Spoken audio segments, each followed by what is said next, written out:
Parliament. मैं अब दावत देता हूं मुल्क के नौजवान एमपी जिन्होंने कुछ ही अरसे में सारे हिंदुस्तान में अपना नाम रोशन किया है और वो पार्लियामेंट की मस्जिद के इमाम भी है। मेरी मुराद है मौलाना मोहिबुल्लाह नदवी साहब, रुकन पार्लियामेंट समाजवादी पार्टी और रुकन जॉइंट कमेटी वक्त तरमीम 2024 से गुजारिश करता हूं मुखातिब फरमाएं।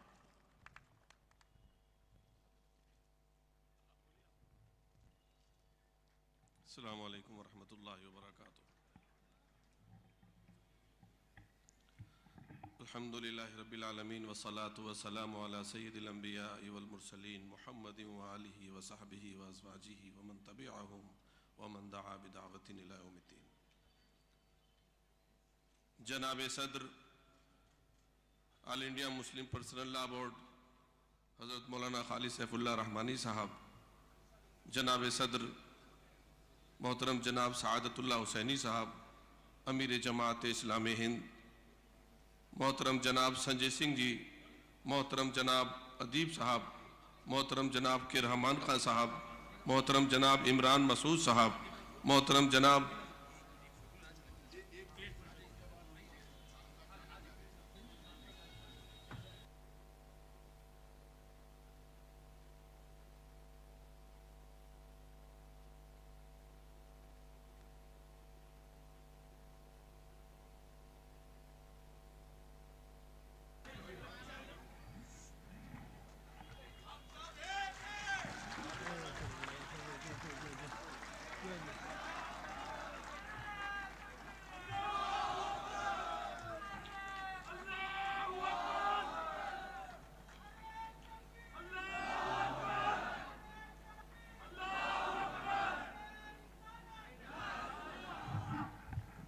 शुक्रिया। मैं माजूरत खां मोहिबुल्लाह साहब से उनसे गुजारिश करता हूं कि अपनी तकरीर जारी रखें।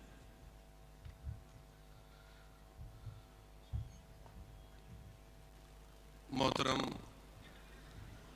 हाज़रीन किराम और आलियान हैदराबाद,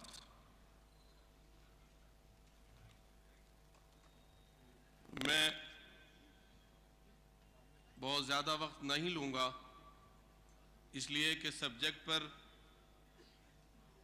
बिल पर मोहतरम भाई नासिर साहब ने, मोहतरम भाई इमरान मसूद साहब ने, और जो कुछ कमी है बिल्कुल उसे मोहतरम भाई जनाब संजय सिंह जी पूरा करेंगे इंशाअल्लाह। मैं मौलाना इस्माइल मेरठी साहब की हिंदी की एक किताब में वो उससे बात शुरू कर रहा हूँ कि बिगड़ती है जब जालिम की नियत, बिगड़ती है जब जालिम की नियत, नहीं काम आती है कोई हिलो हुज्जत।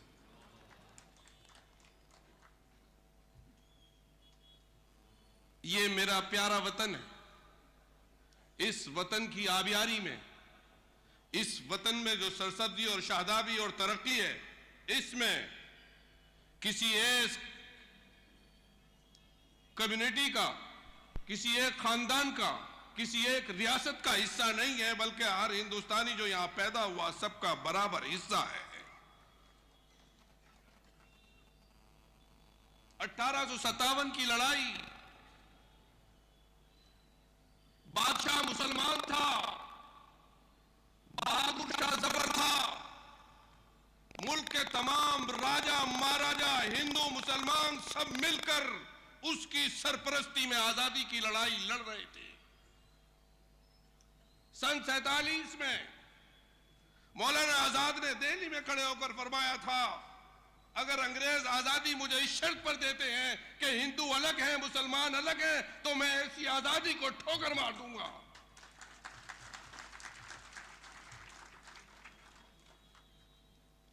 सन 47 में हमारे बुजुर्गों ने कश्तियां जला दी थी। जब एक प्रोपेगेंडे के तहत मुल्क को बांटा गया और मुल्क को बांटने के लिए उन ओछे अंधूरे नाआकिबत अंदेश लोगों को इस्तेमाल किया गया, जिसकी कसक, जिसका दर्द आज तक नस्लें भुगत रही हैं, हिंदू भी भुगत रहे हैं और मुसलमान भी भुगत रहे हैं। लोग कहते हैं पहली दूसरी जंग अजीम यहूदी प्रोपेगेंडे से ही दुनिया को शिकार बनाकर करोड़ों लोगों का खून बहा दिया।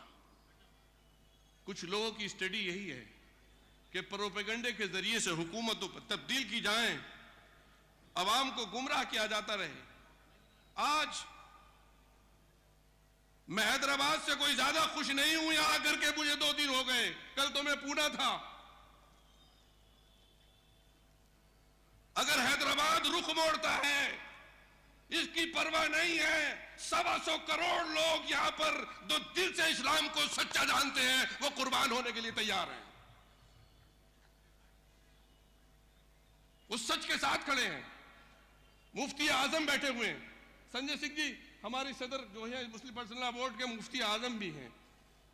एक अलग कैटेगरी जो होती है इस्लामिक लॉ को जानने की, उसके आप जानते हैं ईमान के 2 जुज होते हैं। एक जुज इकरारुम बिल लिसान, शयातीन आ गए मस्जिद झगड़ा शुरू हो गया। इकरारुम बिल लिसान व तस्दीकुम बिल क़ल्ब। अगर ये साजिद पीरज़ादा साहब रुख मोड़ लें और कहें कि मुहिबुल्लाह साहब मैं आपके साथ खड़ा नहीं हो सकता, तो मुझे कोई परवाह नहीं की। मेरे साथ संजय सिंह जी हैं, मेरे साथ अखिलेश जी हैं, मेरे साथ राहुल जी खड़े हैं, तमाम पूरा मुल्क खड़ा है, कोई परवाह नहीं है। इसलिए कि इनकी दाढ़ी टोपी और शेरवानी में इस्लाम नहीं है, हैदराबाद में इस्लाम नहीं है, लेकिन हैदराबाद तेलंगाना में भी है, जिस गवर्नमेंट ने सबसे पहले इस बिल को कंडेम किया है। ये काबिल तारीफ बात भी है। बहरहाल जो लोग बारिश के, मैंने बहुत से प्रोग्राम देखे हैं, हिंद पाक बांग्लादेश के प्रोग्राम जो सियासी पार्टियों के होते हैं वो भी देखता हूं मैं। लोग भीग रहे होते हैं लेकिन हटकर नहीं जाते, और ये प्रोग्राम तो दीनी हमीयत और गैरत को बचाने का प्रोग्राम है। इस बिल के बारे में मैं सिर्फ इतना कहना चाहता हूं, ए भाइयों लड़ने वालों सुन लो, इस बिल का मकसद ये है, इस बिल का मंशा ये है कि आपको रहना है तो मुसलमान बन के नहीं रहना है, हमारे दीन के मुताबिक चलना है। क्या ये मंजूर करते हो आप? क्या ये मंजूर करते हो? अगर मंजूर नहीं करते हो तो अपनी गैरत, अपने ईमान, अपने दीन को समझो। और ये मुल्क बड़ा जरखेज है, यहां ऐसे लोग हैं, ऐसी पार्टियां हैं जो आज भी अगर कोई इमाम आ जाए तो कहते हैं अरे आपको आने की जरूरत नहीं थी, हम खुद आपके यहां आते। आप आइए सदाकत का सबक लेकर, सच्चाई का, बराबरी का, सब कुछ सीने से लगाने का।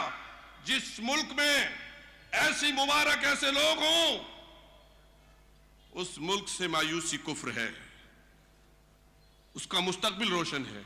मेरे अजीजों, बात बताने की ये है, इंशाअल्लाह संजय सिंह जी के लिए छोड़ रहा हूं मैं, सारी बातें वो करेंगे, अपना वक्त उनके लिए छोड़ रहा हूं, बहुत सीनियर हैं और सिर्फ संजय सिंह जी हैं, और इसके अलावा ये राजा साहब भी हैं और दूसरे लोग भी हैं।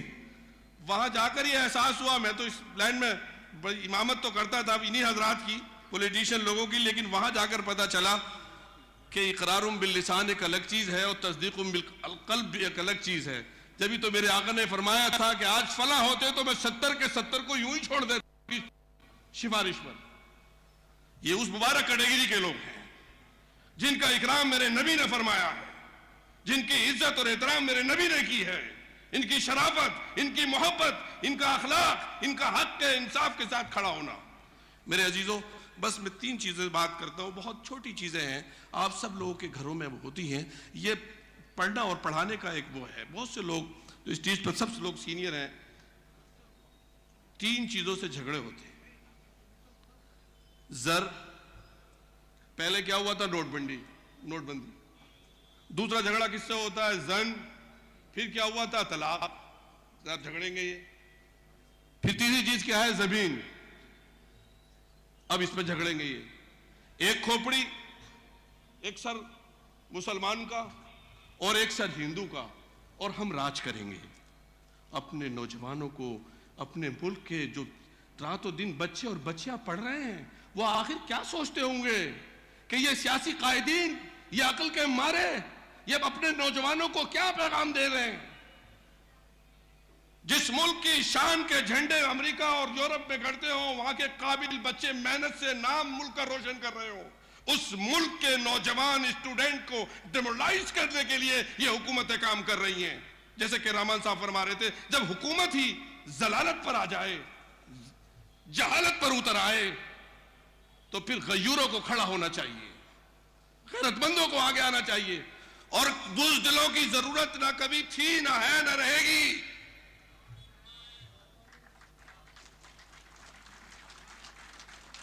जिंदा कौमों के साथ लोग खड़े होते हैं, बुज़दिल और दब्बू के साथ खड़ा होने में लोग अपना शर्म और आर महसूस करते हैं।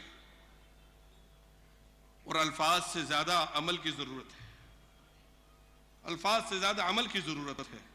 एक निहायत संजीदा और बावकार तरीके से हमें अपने बिरादरान वतन, अपने भाइयों को, उनको समझाना और बताना है कि हर जगह नमाज पढ़ लेने से कोई वक़्फ़ की, कौन सा ऐसा घर है मेरे बिरादरान वतन का, हिंदू भाई का, जिसमें नमाज न पढ़ी गई हो। कोई काम करने वाला आता है, राजमिस्त्री, वो कहता है नमाज का टाइम, क्या मैं नमाज पढ़ लूँ? हाँ, नमाज पढ़ लो भाई। कोई पढ़ाने वाला आता है, ट्यूशन मुसलमान होता है, हिंदू भाई को घर में पढ़ा रहा होता है बच्चों को, स्टूडेंट को, नमाज पढ़ लो, पढ़ लो। कोई मुसलमान ये नहीं देखता कि कोई हिंदू वकील करते वक्त, कोई डॉक्टर को नहीं देखता, नमाज का वक्त होता है कि मैं खुद ये करता हूँ कि डॉक्टर साहब नमाज पढ़नी है। कितनी दफा ऐसा हुआ, उन्हें पता भी नहीं कि मस्जिद का इमाम हूँ या कोई रिलीजियस आदमी हूँ कि नमाज पढ़ना चाहता हूँ, आपको दिखाने। हाँ हाँ, अगर ऐसे कोई वक़्फ़ की जगह नमाज पढ़ने से हो जाती तो सारा हिंदुस्तान वक़्फ़ हो जाता। क्या क्या धोखा दिया जा रहा संजय सिंह जी, क्या धोखा दिया जा रहा, क्या धोखा दिया। और यहाँ मोहतरम अदीब साहब बैठे, इन्होंने तो न जाने कितने लोग जो बीजेपी में चले गए उनके घर में नमाजें पढ़ी होंगी, इन्होंने सजदा किया होगा कितने घरों में, तो क्या वो मस्जिद और वक़्फ़ के हो गए? ये सिर्फ और सिर्फ एक ऐसा, जैसे मोहतरम नाज़ी साहब फरमा रहे थे कि अंग्रेज तो चले गए, और बड़ी अच्छी बात कही पार्लियामेंट में भी संजय सिंह जी ने कि अंग्रेज जा चुके, लेकिन उन्हें पैसा भेज रहा, जो यहाँ तक हजारों हजार करोड़ रुपए कौन कौन लेके जा रहा है वो तो तफसील से बताएंगे, उनके एजेंट ही हुकूमत कर रहे हैं। खुदारा इन्हें बदलो। और देखो, हम नहीं, अपने भाई इतने अच्छे, इतने सीधे लोग हैं, इन्हें तो ये दिखाया गया कि बस काला धन आएगा तो 11-15 लाख रुपए उसमें अकाउंट में आ जाएंगे, तो सारे वोट लोगों ने दे दिए। इतने सीधे लोग, इनको कुछ कुछ पहचानते कुछ लोग हैं कि ये हर मर्ज की दवा इनके यहाँ क्या है, ये हमारा ही जिगर है, हमारा ही कलेजा है, हम अपने जख्मों को रखते हैं नमकदानों से वाबस्ता। इस मुल्क के लिए जब भी खून की जरूरत पड़ी है, हमारी वफादारी का कोई इम्तिहान न ले। हम आज भी किसी भी शहर में अगर ऐलान कर दे क्या हो चाइना के बॉर्डर पर, तो इंशाअल्लाह गिरा नहीं जाएगा, इतने सर होंगे। और तुम रातों दिन चिल्लाते हो, रातों दिन चिल्लाते हो, पैसे देकर जलसे गांवों को भरते हो, मशीनों में गड़बड़ सड़बड़ करके इख्तिदार पर काबिज होते हो, तो तुम्हें बस्तियां जलाने में दर्द क्यों होगा? चूंकि तुम्हें इस वतन से, इस वतन के हिंदू और मुस्लिम स्टूडेंट्स हैं और उसके फ्यूचर से कोई हमदर्दी नहीं है। अगर तुम्हें हमदर्दी होती तो ऐसे हालात ना, लेकिन आवाम पहचान चुकी है। जैसे नाज़ी साहब फरमा रहे थे कि 400 पार का था, अब गड़बड़ सब हो गई, तो बहरहाल मायूसी की जरूरत नहीं है। लेकिन हैदराबाद से जो मैंने पढ़ा था, जो मैंने सुना था और जो मैं आया था, मुझे इस दफा हैदराबाद को देख करके बाप, ये तो अल्हम्दुलिल्लाह मुझे उम्मीद है कि लोगों के जज्बात को हुकूमत ने समझा और वक्त बिल पास कर दिया, लेकिन रगों में दौड़ने फिरने के हम नहीं कायल, कुछ नजर भी आना चाहिए। कभी कभार मोहब्बत का इजहार भी जरूरी होता है, कभी कभार गैरत का इजहार भी जरूरी होता है, कभी कभार इत्तिहाद का नमूना दिखाना भी जरूरी होता है। और अल्लाह की मदद यदुल्लाहि अलल जमा, इत्तिहाद के साथ अल्लाह की मदद आती है। इंशाअल्लाह मुझे उम्मीद है कि ये बिल वापस ही नहीं, बल्कि इस बिल के लाने पर भी शर्मिंदगी के अल्फाज लोग कहने पर मजबूर होंगे। ये मेरे और साजिद पीरजादा की वजह से नहीं, ये संजय सिंह जी, ये राजा, इन हजरात की मोहब्बत और उल्फत और हिंदुस्तान, सच्चे हिंदुस्तान की वजह से होंगे। इसलिए अपने दिलों को वुसअत पैदा करिए। मेरे नबी रहमतुल लिल आलमीन थे, रहमतुल लिल आलमीन का प्रोग्राम यहां होता है। हर शख्स ये तय कर ले, मेरे टच में, मेरे ताल्लुक में जो मेरे बिरादरान वतन हैं, जो दिल वाले मुस्लिम हैं, दिल से मुसलमानों के साथ और इंसाफ के साथ, कॉन्स्टिट्यूशन के साथ, दस्तूर के साथ खड़े हैं, मुझे उनको बताना है कि यार ये रखा क्या है इसमें। हमारे धर्म में तुम और हम तुम्हारे धर्म में जब लड़ेंगे तो मुल्क का क्या होगा। इसलिए मैं अपनी बात को खत्म करता हूं और इंशाअल्लाह अजीज मुझे अल्लाह की ज़ात से उम्मीद है, हैदराबाद को हम ये चाहते हैं कि हिंदुस्तान की फिक्र की दिशा हैदराबाद तय करता है। एक कैपिटल सियासत है, दिल्ली की सियासत है, और एक इक्तिसादी सियासत मुंबई से होती है, और सही मुल्क के लिए जो सही दिशा है, फिक्री दिशा है, वो हैदराबाद से तय होती है। लेकिन आप इस मकाम को पहचाने तो अपने, आप इसको सबूत देना है। मुझे उम्मीद है कि दूसरा जो प्रोग्राम होगा उसमें सारे बिरादरान वतन और सारे लोग इंशाअल्लाह मिलकर के करेंगे, और हम इस बिल के साथ साथ ही इस हुकूमत को भी सलाम करेंगे कि भाई अब अलविदा, बहुत हो गया। इंशाअल्लाह उस अलविदाई का जो वो है प्रोग्राम, वो यही से तय हो इंशाअल्लाह।